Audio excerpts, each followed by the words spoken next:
Chapter 37. Nitzak, field commander of the Temujai force attacking Will's position, had poured his men into the attack with reckless disregard. As the Kajin engaged the archers, his lancers and swordsmen hurled themselves against the line of Skandian axemen protecting them. Nitzak had sensed that this attack was a final throw of the dice for his commander. If they couldn't break through this time, he knew Hazkam would order a general withdrawal. Unwilling to take further casualties in this campaign, the thought of withdrawal, of failure, was anathema to Nitzak. He urged his men on now, willing them to break through the Skandian line and destroy the small but highly effective force of archers who sheltered behind it. The ground in front of the Skandian defences was littered with the bodies of his men and horses.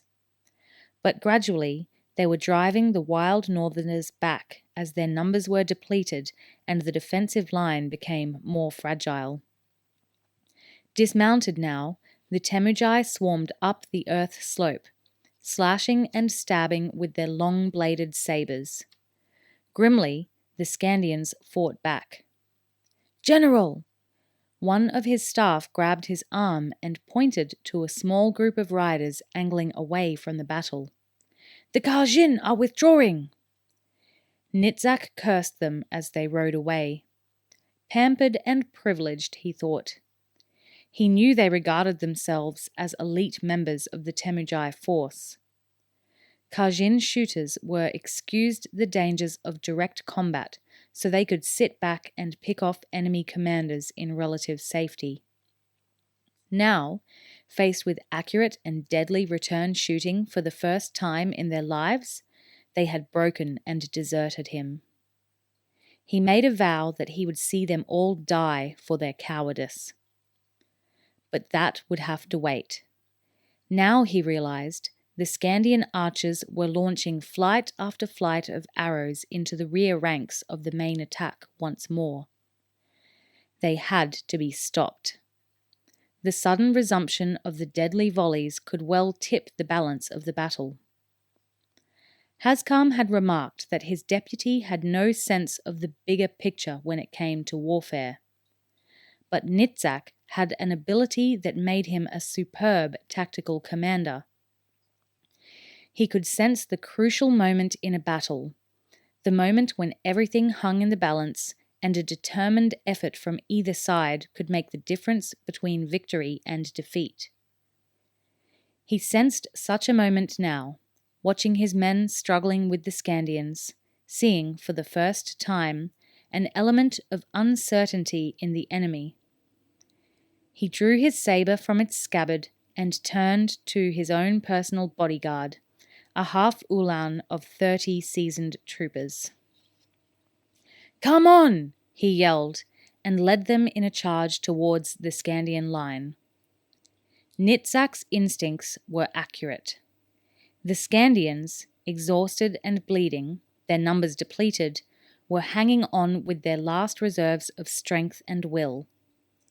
The Temujai numbers seemed never-ending.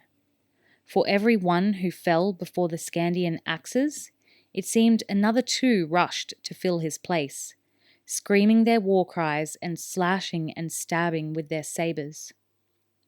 Now, as a fresh force drove into the line, dismounting and scrambling up the earth berm, the balance tipped. First one, then another Skandian gave way. Then they were retreating in groups, as the Temujai drove through the gap they had finally forced, striking down the fleeing Skandians as they tried to escape. Nitzak waved his sabre towards the line of archers, still pouring volley after volley at the main attack. "The archers! Kill the archers!" he ordered his men, and started towards them.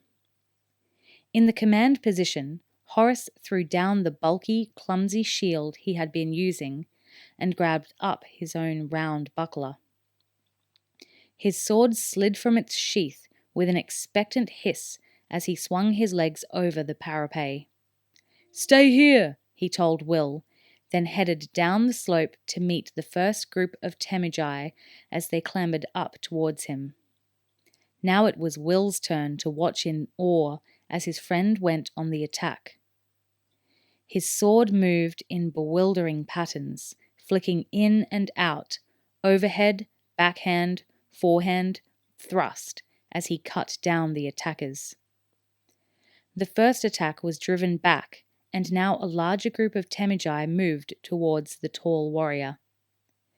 Again there was the clash of steel on steel, but now, as they threatened to encircle him, Horace was forced to give ground. Will looked down at his arrow bin. There were 5 arrows left, and he began shooting. Steady, deliberate shots to pick off the Temujai who tried to surround his friend. He glanced towards the archers. The shield bearers had grabbed up their own weapons and were moving to protect them. In addition, some of the retreating Skandians had regrouped at the archers' position. Evanlyn was still calling the volleys, he noticed. "Keep it up," he yelled, and she glanced around, nodded, and turned back to her task. Horace was almost back to the elevated command position now, still fighting off the determined attacks from the Temujai. He was fighting alone, however, and vulnerable from the rear. Will, his stock of arrows finally exhausted, drew his 2 knives and moved to protect his friend's back. In the centre of the Skandian line, Iraq sensed a similar moment of opportunity. The Temujai were fighting hard, but the savage intensity had gone from their attacks. Weakened and demoralized by the regular downpour of arrows from the right flank, their support ranks were withdrawing and leaving those troops engaged with the Skandian line without the regular reinforcements that they needed to maintain the rhythm of their attack. He cut down a Temujai captain who had come screaming over the earthworks and turned to look for Halt. The ranger was positioned behind him, standing on a parapet and coolly picking off the Temujai as they came forward. Haskam's tactic of stripping his Uhlans of their shooters was working against the Temujai here. For a change, it was they who were losing their commanders to accurate aimed shots, while the Skandian leaders continued to devastate anyone who came within range of their whirling axes. Disengaging himself, Iraq vaulted up beside Halt.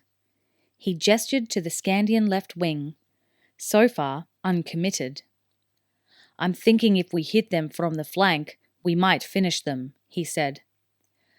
Halt considered the idea for a moment. It was a risk, but battles were won by taking risks, he knew. Or lost. He came to a decision. "Do it," he agreed, and Iraq nodded. Then he looked beyond Halt and cursed. The ranger swung round to look in the same direction, and together they watched the Temujai breaking through the line below Will's position. They both knew that if the rain of arrows stopped, the Temujai rear ranks might well recover their cohesion and their moment might be lost. Now was the time to act. "Bring the left flank in," Halt said briefly. He grabbed up a spare quiver of arrows and started to run towards Will's command post. Iraq watched him go, knowing that one man wouldn't make any difference. He looked around desperately, his gaze lighting on Ragnak, standing in the middle of a circle of fallen Temujai. The Obial's eyes were wild and staring. He had discarded his shield and was swinging his massive axe two-handed. Blood streamed from 6 wounds on his arms, legs, and body, but he seemed oblivious to the fact. He was on the point of berserking, Iraq knew. And he also knew that one man like that might make all the difference in the world.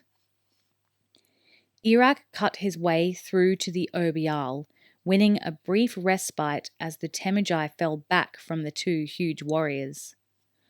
Ragnak looked up, recognized him, and showed his teeth in a triumphant, savage grin.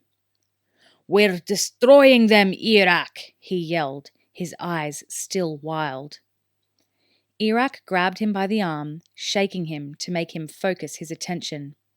"I'm bringing in the left flank," he yelled, and the Obial smiled and shrugged.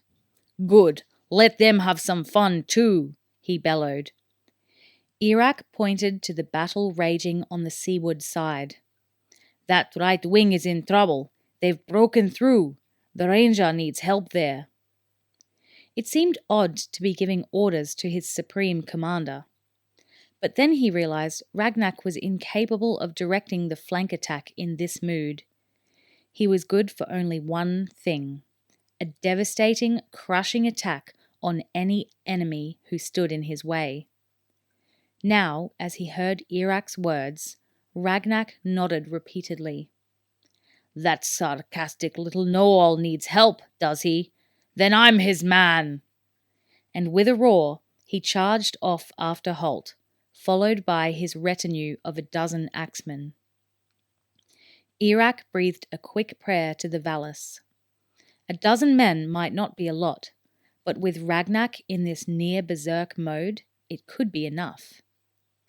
Then he shoved the troubles of the right flank to the back of his mind and began yelling for a messenger. The right flank would have to look after itself for a few more minutes. Right now, he needed the left flank to hit the enemy from the side.